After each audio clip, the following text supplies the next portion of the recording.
Your 8-year-old daughter comes home crying because rich kids mocked her thrift store shoes. That was my reality. As a stay-at-home mom, I felt powerless, humiliated, and angry. But I didn't just dry her tears. I turned that pain into a movement that changed everything. Want to know how I made those bullies' parents wish they'd never judged us? Stick around. This story of justice will leave you speechless. Pause, screen fades to black. Title card appears with dramatic sound effect. Hey everyone, I'm Sarah Lewis. I'm 32, living in a quiet suburb outside Portland, and I'm a stay-at-home mom to 2 amazing kids. But this story isn't just about packing lunches or folding laundry. It's about heartbreak, resilience, and the kind of triumph that feels like a warm hug from the universe. Today, I'm sharing a real-life story from my life. One that started with my daughter's tears and ended with a movement that changed our community. If you've ever felt judged, underestimated, or like you didn't belong, this one's for you. Smash that like button, hit subscribe, and let's dive into a story that might just touch your heart. Ready? Let's get started. I live in Willow Creek, a sleepy suburb outside Portland, where the streets are lined with maple trees, and kids ride bikes until the streetlights come on. My life revolved around my kids, Emma, my 8-year-old firecracker, and Ben, my 5-year-old who thinks he's a superhero. My husband, Tom, works long hours as a mechanic, so I'm the one juggling school drop-offs, soccer practices, and endless loads of laundry. Our house is small, with creaky floors and a kitchen that smells like cinnamon from my attempts at baking. Money's tight, but we get by. Barely. Being a stay-at-home mom wasn't glamorous. My days were a blur of peanut butter sandwiches, spilled juice, and late-night worries about bills. I shopped at thrift stores, patched up Emma's sneakers with duct tape, and told myself it didn't matter, as long as my kids were happy. But in Willow Creek, where half the families lived in McMansions and drove SUVs that cost more than our mortgage, getting by made us stand out, and not in a good way. The moms at school were a different breed. They were the kind of women who wore yoga pants that cost more than my grocery budget, with perfect highlights and manicured nails. Leading the pack were Vanessa Brooks and Lauren Tate, Willow Creek's unofficial queens. Vanessa was tall, with a sharp jawline and a laugh that carried across playgrounds like a warning shot. Lauren was softer spoken, but just as cutting, her smiles hiding a knack for subtle insults. They organized bake sales, ran the PTA, and set the tone for what belonging meant in our town. I tried to fit in. I'd show up to school events with my homemade brownies, my hair in a messy bun, forcing a smile while Vanessa and Lauren whispered behind their coffee cups. "Oh, Sarah, you made these yourself? How quaint," Vanessa would say, her tone dripping with pity. I'd nod, my cheeks burning, and tell myself it didn't matter. But it did. Every snide comment, every raised eyebrow chipped away at me. Then came the day that broke me. It was a sunny Tuesday, and Emma came home from school, her backpack dragging on the ground, her eyes red and puffy. She was my tough girl, the one who'd climb trees and laugh off scraped knees. But that day, she looked small, fragile. She threw herself into my arms, sobbing so hard her little body shook. "Mommy," she choked out, "the girls at school said my shoes are ugly. They said I'm poor and don't belong." My heart shattered. I held her tight, her tears soaking my shirt, and asked, "Who said that? Chloe and Ava?" She whispered, "Chloe Brooks and Ava Tate, Vanessa and Lauren's daughters." I glanced at Emma's shoes on the floor. Secondhand sneakers, scuffed but clean, with a tiny heart drawn on the toe in marker. They were her favorite. I felt a lump in my throat, my hands trembling with a mix of anger and helplessness. That night, after tucking Emma into bed, I sat at the kitchen table, staring at those shoes under the dim light of a flickering bulb. My chest ached, my stomach twisted. I wasn't just angry at Chloe and Ava. I was angry at their mothers, at this town, at myself for not being able to give Emma more. The next day, I saw it all clearly. At school pickup, Vanessa and Lauren stood by their SUVs, chatting with other moms, their laughter sharp and careless. I overheard Vanessa say, "Some kids just don't fit in, you know? It's not their fault their parents can't keep up." Lauren nodded, her lips pursed in fake sympathy. I knew they were talking about Emma, about me. My face burned, my hands clenching the steering wheel as I drove away. It wasn't just that one moment. The judgment was constant. At the spring bake sale, I brought my chocolate chip cookies, made from a recipe my mom taught me. Vanessa took one look and said, "Oh, Sarah, store-bought would have been fine. No need to stress yourself." The other moms chuckled, and I felt like I was shrinking, my apron suddenly feeling like a costume. Then there was the PTA meeting. I suggested a free after-school programs, kids whose parents couldn't afford extracurriculars. Lauren cut me off, her voice sweet but sharp. "That's a sweet idea, Sarah, but our budget is for enhancing the school, not charity." The room went quiet, and I felt every eye on me, my neck hot with embarrassment. Emma felt it too. She stopped wanting to go to playdates, stopped wearing her favorite sneakers. "I don't want to be the poor kid," she whispered one night, her voice so small it broke me. I'd lie awake after, the hum of the fridge mocking me, replaying Vanessa's smug smiles, Lauren's cutting remarks, my fists clenched under the blankets, my nails digging into my palms. I felt powerless, like I was failing my daughter, like we'd never belong in a town that measured worth by money. But that night at the kitchen table, staring at Emma's shoes, something shifted. I wasn't going to let my daughter grow up feeling less than. I wasn't going to let Vanessa and Lauren's world define us. I made a promise to myself, my voice barely a whisper. "We're going to rise, Emma, and we're going to do it our way." I didn't know where to start, but I knew I couldn't just sit there. I'd always loved baking. Nothing fancy, just cookies and muffins that made my kids smile.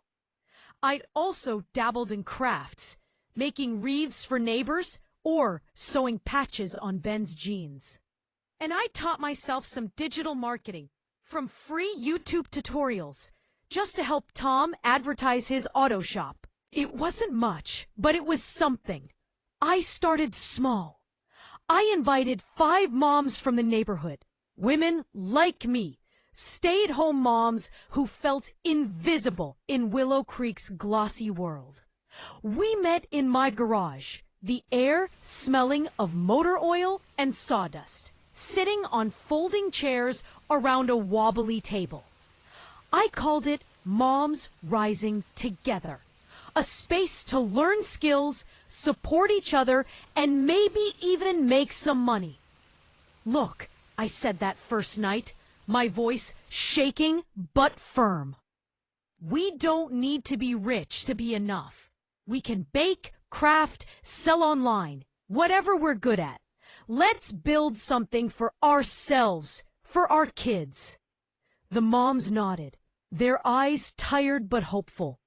We started with what we knew: baking recipes, simple crafts like knitted scarves, and the basics of setting up online stores. I taught them how to use social media to market their goods, my laptop screen glowing in the dim garage.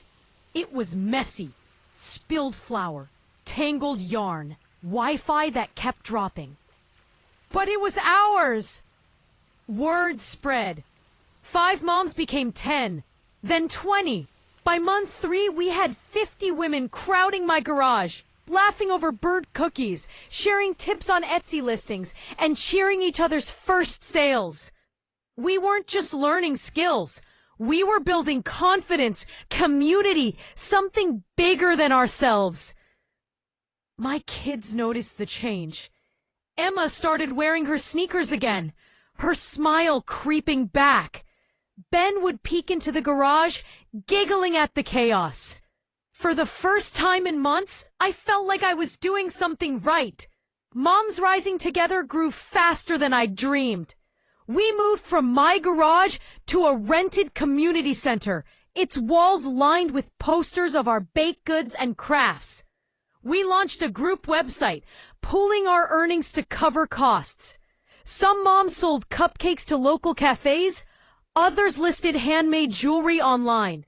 I handled the marketing, spending nights crafting Instagram posts, my eyes burning from the screen's glare. Our success wasn't just about money. It was about proving we weren't less than. Every sale, every glowing customer review felt like a middle finger to the judgment we'd faced. But the real test came when I got an email from the community center's coordinator. Sarah, we've had new signups for Moms Rising Together. You won't believe who.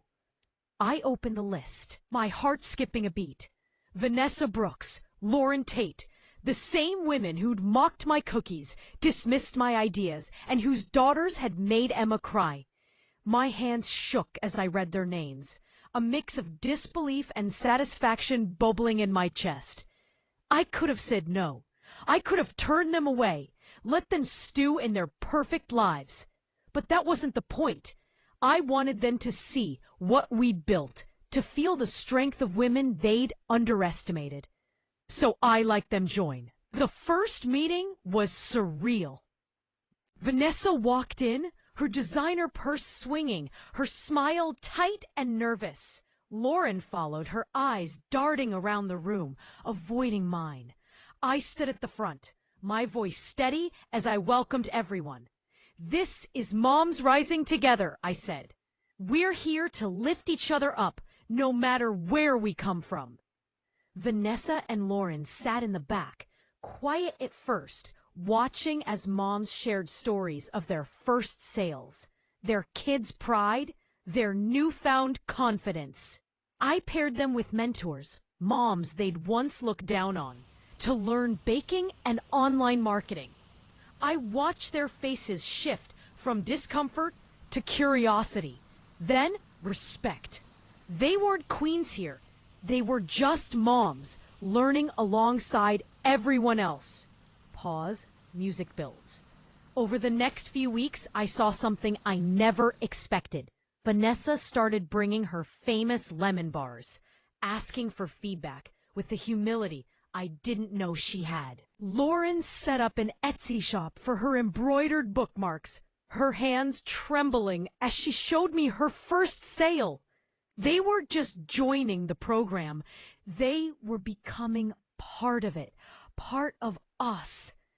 6 months after that first garage meeting, Moms Rising Together hosted a community showcase at the town hall. The room buzzed with energy, tables lined with cupcakes, scarves, candles, and jewelry, all made by our moms. The air smelled of sugar and lavender. Laughter mingling with the clink of coins as customers bought our goods.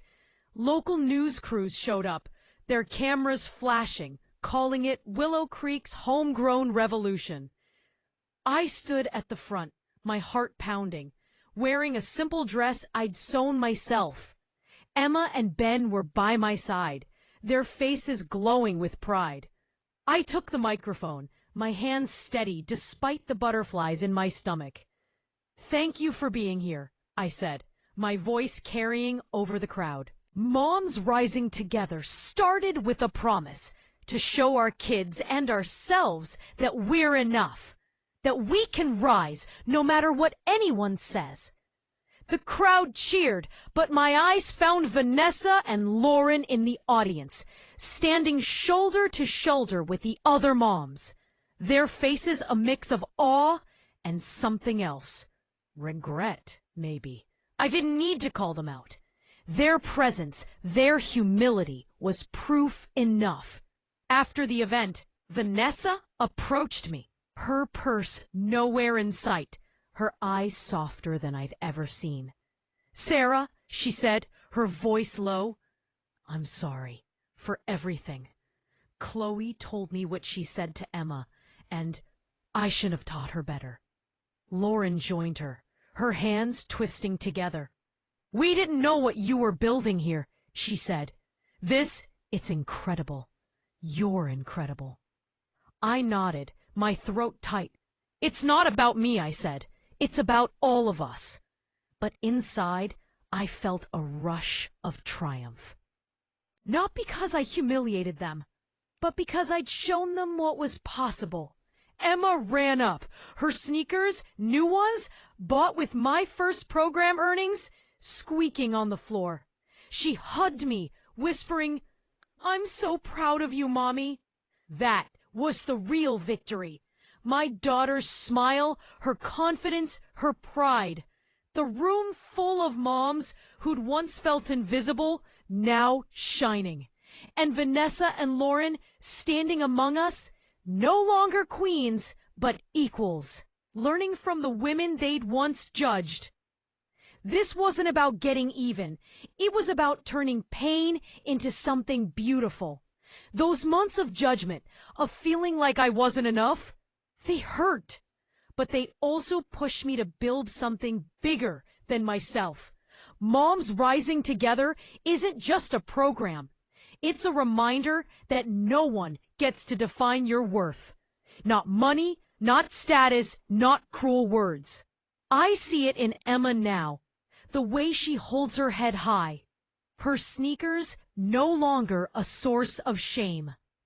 I see it in the moms who found their spark, who've learned they're capable of more than they ever dreamed. Even Vanessa and Lauren, in their own way, showed me that change is possible when you let go of pride. So what's the lesson? You don't need to be rich or powerful to rise. You just need the will to keep going, to turn judgment into opportunity, and to build something that outshines the noise.